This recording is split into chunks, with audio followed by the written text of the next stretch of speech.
Ladies and gentlemen, please welcome to the stage founder of Predictive Analytics World and executive editor of Predictive Analytics Times, Eric Siegel.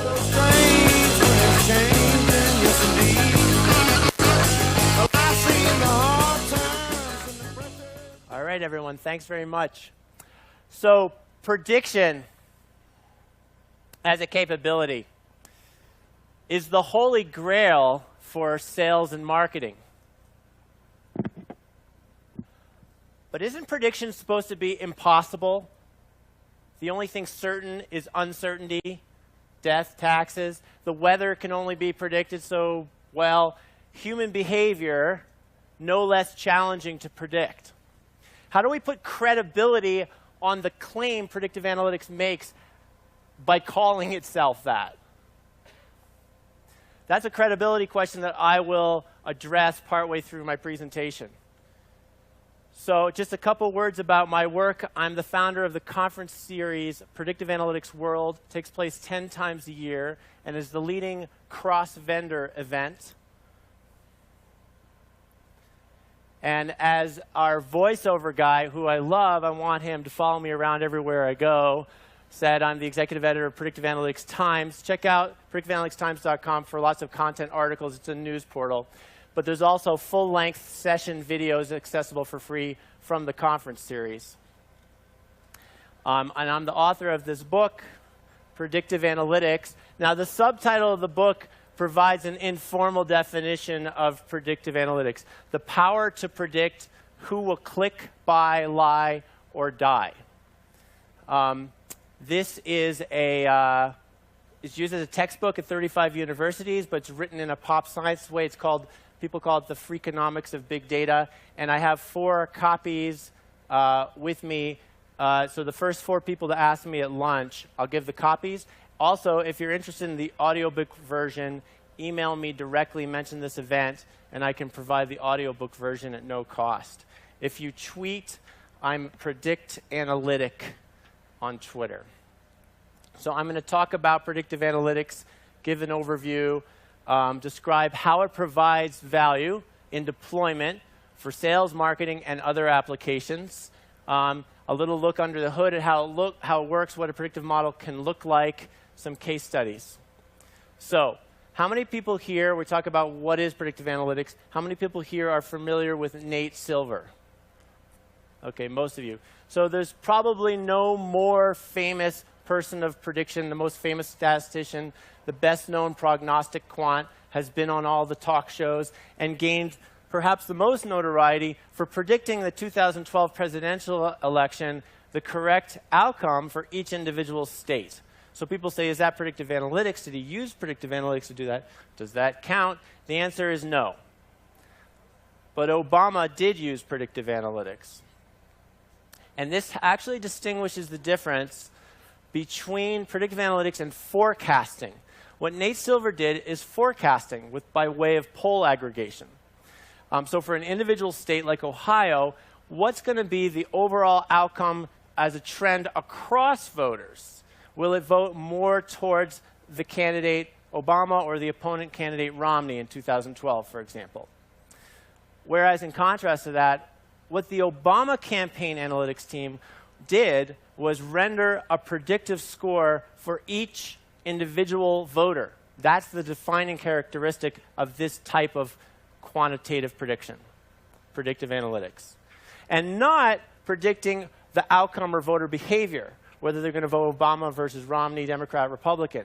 But a more advanced form, arguably even more actionable form of predictive analytics, called Persuasion Modeling, where you're predicting for each individual, can they be influenced? Are they influenceable? Are they persuadable?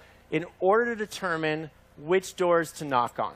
So a presidential campaign is a marketing campaign or a sales campaign. You're trying to promote a candidate for the office. And the army of volunteers is the sales force. And which doors to knock on was determined by a predictive model, determining which door to knock on, which phone number to call, targeting direct mail very much the same way. So the volunteers were not just pounding the pavement and knocking on every door in a neighborhood. They were only knocking on the doors that were on a list that was given to them by campaign officials. In order to drive, as well as we can, this voting behavior, that type of outcome, right? Same concept for promoting commercial buying behavior. I think there's an issue here with the... I'm not advancing. I'm only advancing the right slides. Oh, OK. Now it's going. There's 2 monitors on the right. You see the next slide, and that one's somewhere else. So commercial buying behavior, same concept. So in a nutshell, while Nate Silver competed very publicly to win at forecasting the outcome of the election, the Obama campaign analytics team competed very secretly. We didn't find out really about the details of this until afterwards, to win the election itself, right? So which is more powerful? Predictive analytics, by virtue of that defining characteristic of predicting per individual, empowers the organization not just to predict the future, but to influence it, because each individual prediction directly informs decisions, treatment, resource allocation on that per individual level. And by the way, Hillary for America, as of almost a year ago, already had predictive analytics staff job positions on her website, specifically with that type of advanced predictive modeling called Persuasion Modeling. So it's powerful stuff. There's a famous article that was in Harvard Business Review, Data Scientists, the sexiest job of the 21st century, written by these 2 people, Tom Davenport, who actually wrote the foreword to my book, and DJ Patil, who subsequently is now appointed by the president to be the first chief data scientist of the US. So, you know, I consider these 2 guys very good looking, but sexiest job I always thought was reserved for firefighters, right? Maybe it's the hard hat. This is me dressed up for Halloween as a data miner. So I made a rap video to explore this question. And you can check it out at predictthis.org. This is the best ever educational predictive analytics music rap video. We've got dance, we've got choreography, there was lights, camera, and there was action. So the lyrics actually are educational. But the video is about what it means to be attractive even though you're a geek. So that's the concept there. So here's the real definition, a little more specific. Predictive analytics is technology that learns from experience. And by experience, I'm referring to data. So how many people here get excited when you think about data? Some of you are like a little shy at first, and then ultimately, probably more than half of you. Now, you probably realize that in general, people don't necessarily get excited about data. The word data is a deal killer at cocktail parties, which I know from personal experience. I have the data. But that's because we overlook and forget data is not just a bunch of arcane ones and zeros. It's a collection of prior events. It's a recording of things that have happened, so it encodes the collective experience of an organization, from which it's possible to apply these analytical methods to learn from it how to render predictions per individual. So each individual, right, which could be a corporate client or an individual consumer, whatever, gets a number, a predictive score, often in the form of a probability. And the higher the number, the bigger chance that they will, well, like in the title of my book, click, buy, lie, or die, right? Cancel their subscription, commit an act of fraud, become a bad creditor, commit a crime, any kind of outcome or behavior for which there may be value to the organization to predict, in order to drive better decisions, in order to determine those per individual treatment decisions, such as whether to expend more sales resources on this individual, whether to audit this individual's transaction for fraud, et cetera, et cetera. So in a nutshell, the core technology here, predictive modeling, takes as input from the left that experience, that data. It does the number crunching and produces what I depict in these slides as a golden egg. And that's the thing that does the prediction. So it takes as input one individual at a time, the variables, the factors that you know about that individual, and then derives the predictive score for whatever outcome or behavior you're intending to predict. So for example, in marketing, Let's say you're looking at this individual on the left. You say, hey, should I expend the cost of contact? Should I apply this marketing treatment? What are the chances that if I do, the outcome will be positive and they'll buy our product? So getting to that credibility question I brought up, just how well can we predict? Nobel Prize-winning physicist Niels Bohr is famous for having said, prediction is very difficult, especially if it's about the future. Jay Leno, how come you never see a headline like psychic wins lottery? Right? Which is a good question. Right? It's actually really simple how we establish credibility on this bold claim, this audacious claim of predicting the future. You don't need to predict accurately to get great value. Predicting better than guessing and tipping the odds in the numbers games we play in business, in sales, marketing, and elsewhere, is often and generally more than adequate to drive value and render mass-scale operations more effective. So let's do a quick back-of-the-napkin arithmetic example to exemplify that. It's a marketing example. In sales, it's very much analogous, only slightly more complex. If I'm going to do mass marketing to these 1 million customers or prospects, and it costs me $2 to contact each, if I have no predictive analytics and no way to target, I'm going to spend $2 million to contact everybody. If we end up with a 1% response rate, and it's $220 that we get back for each of those positive responses, well then, of the 1%, the 10,000, we're going to get 2.2 million in after spending $2 million. So we end up with a bottom line profit of 0.2 million, $200,000. So how much better is it going to be with a predictive model? If we use the results of a prior campaign, or let's say we applied the campaign over a random sample of like 40,000 of those million, or something like that, that's the history from which to learn. That's the experience. We create the golden egg, use it to score all these 1 million, sort them from most to least likely, and take the top quarter, 25%. If the predictive model is doing a pretty good job, maybe we'd get what's called a lift of 3. So we have a 3% response rate rather than 1, 3 times the overall average response rate in this sort of hot pocket that's been determined by way of 1 million individual yes-no decisions to contact or not to contact. So if we apply it in that way, and we suppress the other 75% from the list, the same little back-of-the-napkin arithmetic I did a second ago will show you that the profit, bottom line, skyrockets by a factor of more than 5 to $1.15 million, which is such a dramatic improvement just based on targeting more effectively, that I paid my graphic designer, who I paid by the hour, to draw this star explosion thing to make my point, drive it home. But, you know, wait a minute. This isn't actually accurate. We don't have high confidence that any individual, this person's definitely going to buy.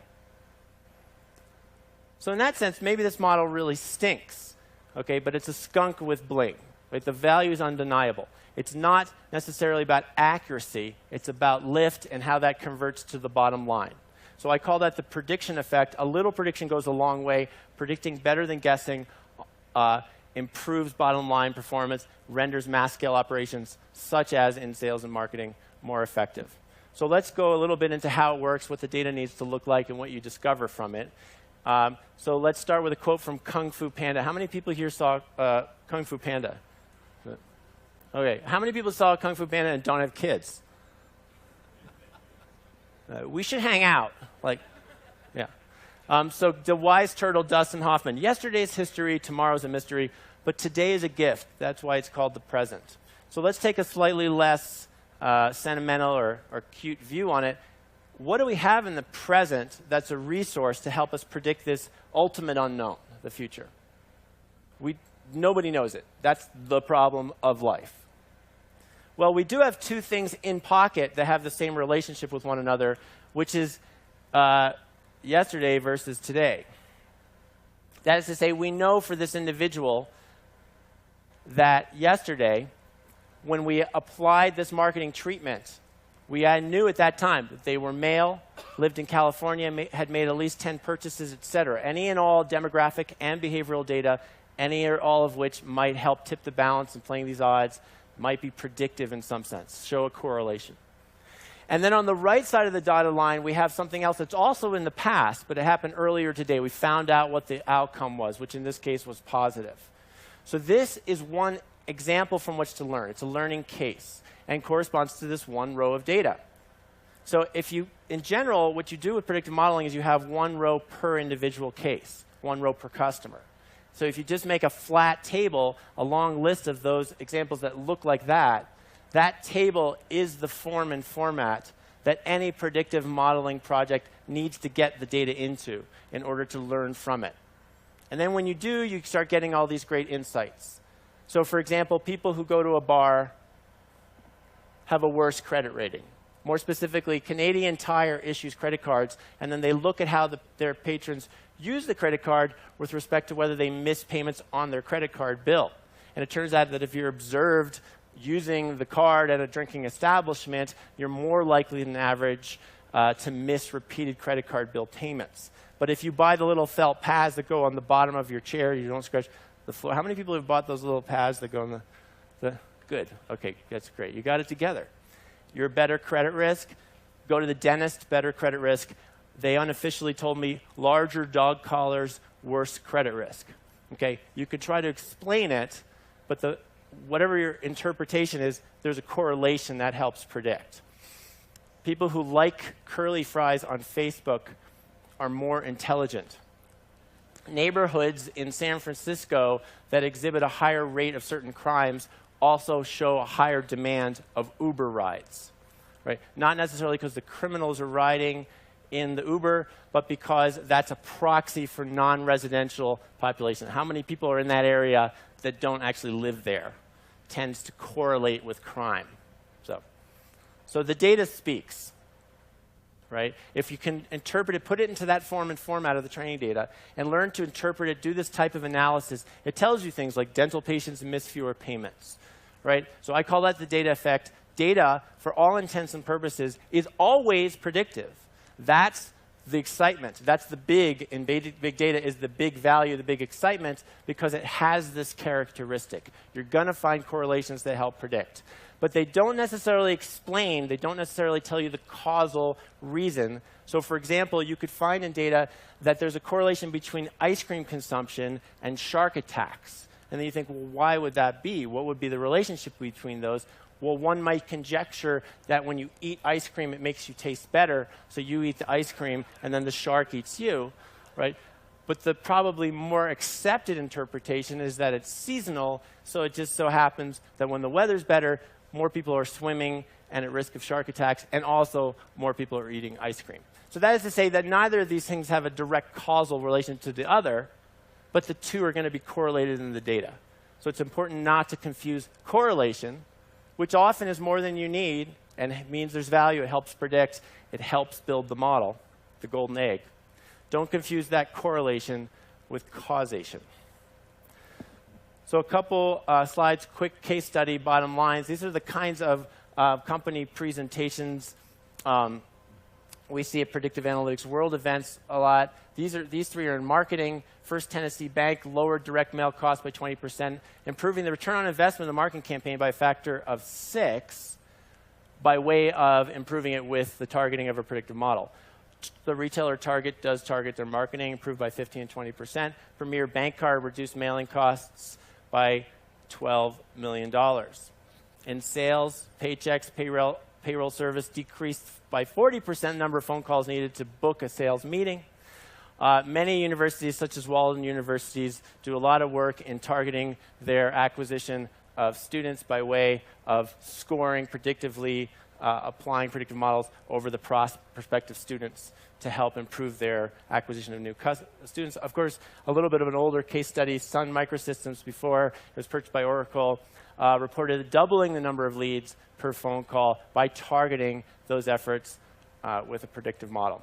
I'm not going to have time to go over these, but you're going to get the PDF. A lot of my slides, by the way, have notes at the bottom with additional links and URLs and comments and such. So what I've been talking about so far is using predictive model to make a decision between active and passive treatment. So like Hamlet, to treat or not to treat, that is the question. But in many cases, obviously, there's no passive treatment. If you're making a phone call to a prospect, they're not going to say hello and you're just not going to say anything. If they come to your web page, you're going to give them something on the screen. You're going to make a product recommendation. If they ask for a price, you have to make a choice. Right? So in some cases, it's a choice between active treatments. And within that realm, you can actually look to your own personal dating life to help improve your analytical optimization of treatment choices. Right? Or conversely, next time you're out on a date, think about analytically optimizing marketing in order to improve your treatment decisions with your prospect, right? Because you're not there in the restaurant for food. It's a sales call. You're both the VP of sales and the product. So it's very important to predict ahead of time which outgoing message is going to lead to positive outcome, which will lead to negative outcome. Who here saw this movie, Groundhog Day, with Bill Murray? Okay, so it's a great movie. If you're one of the few who didn't see it, it's hilarious. Bill Murray's stuck reliving the same day over and over again, and he hates it. He can't get out of the cycle. He's in hell until he recognizes that this provides for him, as a salesperson, the unprecedented superpower to test different treatments on the same prospect under the same circumstance to see which leads to the best outcome. So let's watch a quick 47-second clip from the movie Groundhog Day. You weren't in broadcasting and journalism? Mm-mm. Believe it or not, I studied 19th century French poetry. What a waste of time. I mean, for someone else, that would be an incredible waste of time. It's so bold of you to choose that. It's incredible. You must be a very, very strong person. Yeah? You weren't in broadcasting or journalism, anything like that? Believe it or not, I studied 19th century French poetry.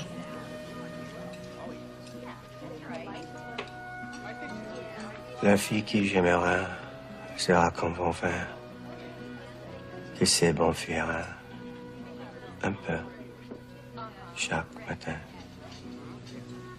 You speak French. Oui. Do not try that at home. So the sad news is you can't try it at home because in life there's no do-overs. So the only recourse is prediction.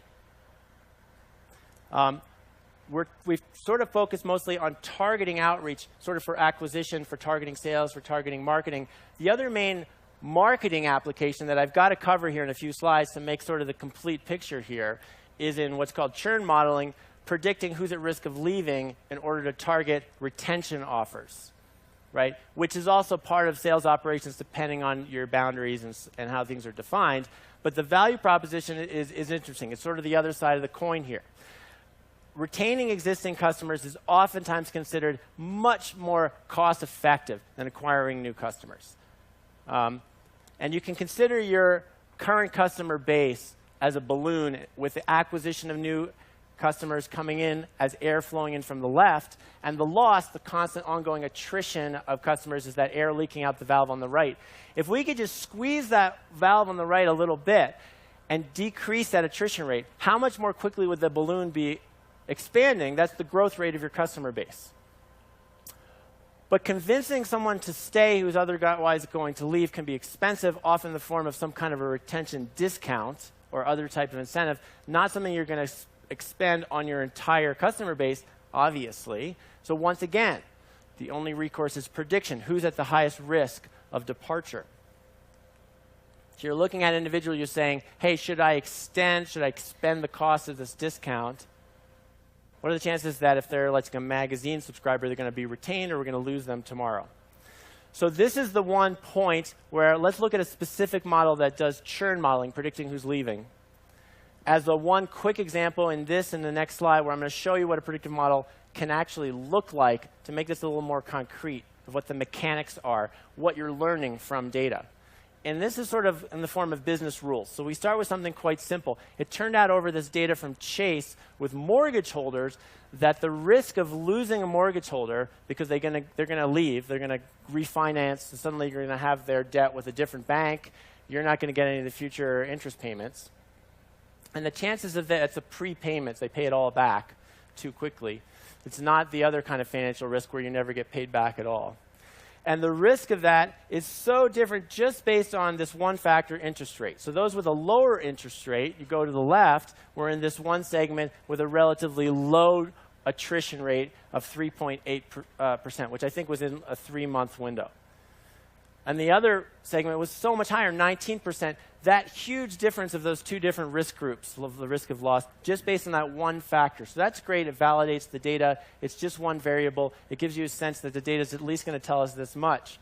But in general, the whole goal of that golden egg, the whole learning process, what you want to get from data, is how to consider not just one thing at a time, but multiple things, everything you know about the customer, all the behavioral and demographic, consider them all together in concert for that individual. That's what the golden egg's job is in order to render the best predictive score. So one way to do that, one of the most fundamental ways and most widely used ways, is called a decision tree. So we're going to start with this and continue to grow down, so it's an upside-down tree. This is a small excerpt of it. And even though it starts to get arcane, it's really one of the more friendly to the human eyes, in that sense, transparent methods where you can understand what it's doing. So once you've got the model like this, the way you use it to ascertain risk level or predictive score for an individual is you start at the top, and each of these is a yes-no question. And if the answer is yes, you always go to the left. That's always the convention. Otherwise, you go to the right. And you're going to answer these yes-no questions to get down to one of these subsegments. It's kind of like marketing segmentation, but it was derived fully automatically by following the data, according to what the data is telling you, or telling the machine. So it's an automated process. Right? And this is an example of a golden egg, of a predictive model. Other ones are more mathematical, log linear regression. You may have heard of deep learning and neural networks and ensemble models. One way or another, these are all different mechanisms that are grown or learned and tuned by data in order to score individual customers based on everything you know about that individual customer. So coming back out of the techie part to the business application of what's the purpose, again, of predicting who's going to leave? Well, a retention offer. So this is a very popular thing. All the big cell phone companies do this. In telecommunications, it's so common. So you're going to get a brochure like this. It's saying, hey, we want to retain you. We're willing to invest in a whole free device if you'll just commit to another year contract. But a side note here is this has potential to backfire. So there's a little stigma that you might get in a result. The consumer who feels incarcerated under the current contract commitment gets this retention brochure, and the light bulb goes on over her head because it reminds her, oh, that must mean my obligatory contract is up for renewal. It's going to expire soon. So now to heck with you and your deal, and I'm going to defect, which is something I had in mind anyway. So a customer like this is called a sleeping dog customer, also called do not disturb customers. We want to exercise the adage, let sleeping dogs lie. Don't trigger customers to leave who would otherwise stay.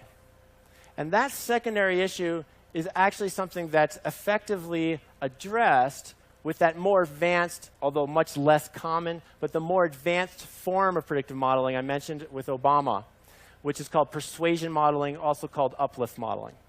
And in fact, the Obama campaign really did see that effect where there were do not disturb voters. Voters that were predicted that if a volunteer knocked on their door, it would actually decrease the chance of them voting for their candidate Obama and increase the chance of them voting for the opponent Romney. So these people were very much left off the contact list, and the volunteers were not to go to that door and knock on it. So before I wrap up, let me just give you a quick overview about how this applies more generally. I think it's really important to recognize that this isn't just something that happens within commercial behavior of driving sales and acquiring customers and retaining customers. Beyond sales and marketing, there's also credit scoring and fraud detection. And beyond the commercial world, there's also law enforcement, all kinds of government applications, and then a huge amount of stuff happening in healthcare. In fact, in the Predictive Analytics World Conference Series, we now have vertical-focused events for government, healthcare, manufacturing, and workforce. So like predicting which customer is going to leave, you're also predicting which employee is going to leave. So this stuff has really taken hold, and it affects all of us as consumers every day. right? Our experience in modern society is dictated by how we're treated and served by organizations, who in turn are using predictive modeling to make those treatment decisions. Their outgoing behavior towards the outside world and consumers and suspects and voters and healthcare patients are being driven. Millions of decisions a day are driven for all these different application areas, determining with a predictive model who to call, mail, approve, test, diagnose, warn, investigate, incarcerate, set up on a date, and medicate. So this is all very much happening. So I like to call predictive analytics the latest evolutionary step of the information age, because we've moved beyond the warehousing and collecting and managing of bigger and bigger data to applying science to learn from that data how to predict in order to drive all the main large-scale operations that that we do as organizations.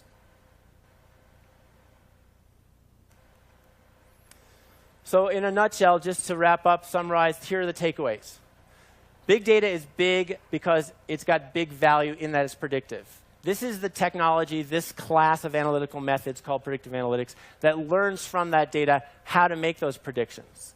It needs to be used not just as a tech process, but in an organizational process that positions it correctly so that those outcomes that are being predicted, there's value to those predictions, and it's integrated, it's deployed, and it affects operations, right? Such as sales, right? And that's sort of the name of the game with inside sales products, is that within the sales apparatus, it's completely already deployed and integrated, right? So that's usually the biggest bottleneck, more than the technical bottleneck, is the deployment, is the integrating into existing processes outside just the core analytical processes. The actual, where the rubber hits the road, where you're making treatment decisions about how you interact with the outside world, right? That's the defining characteristic, is that it's prediction per individual. That's what makes it different from forecasting. Right? And we focus on two main value propositions or application areas: response modeling for acquisition and churn modeling for retention. That is, predicting who's most likely to buy in order to target acquisition activities in sales and marketing. And then also retention activities, which also need to be targeted to expend those resources more effectively by way of who's at most risk of actually leaving, of departing, of quitting, canceling. These are all synonyms. So in a nutshell, here's how you get started, is you say, what's the lowest hanging fruit, right? Now, this first step, this is a catch-all slide. I didn't make it just for today. But this first step is what inside sales is effectively done, right? They've determined sales is where you want to be targeting efforts more effectively. They've determined that low-hanging fruit, and they've already integrated it. If you want to learn more in general, we have a hands-on guide. The URL's in the notes section. You'll see here. You can just Google it. And the Predictive Analytics guide, these both point to one another, actually. And you can email me if you want some of these other resources. As I offered, I can provide you online access to the audio book for my Predictive Analytics book. I also have this big, long list. For those of you who want to really become hands-on practitioners, what do I need to learn to be a data scientist or predictive analytics practitioner, what have you?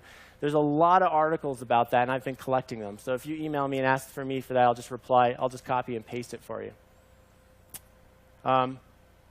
So I'm going to cut early because I've only got 1 minute and 45 seconds, and I know that you guys will like me better if we go to lunch 1 minute and 38 seconds early. So thanks for your attention, and let me know any questions at lunch. Thanks.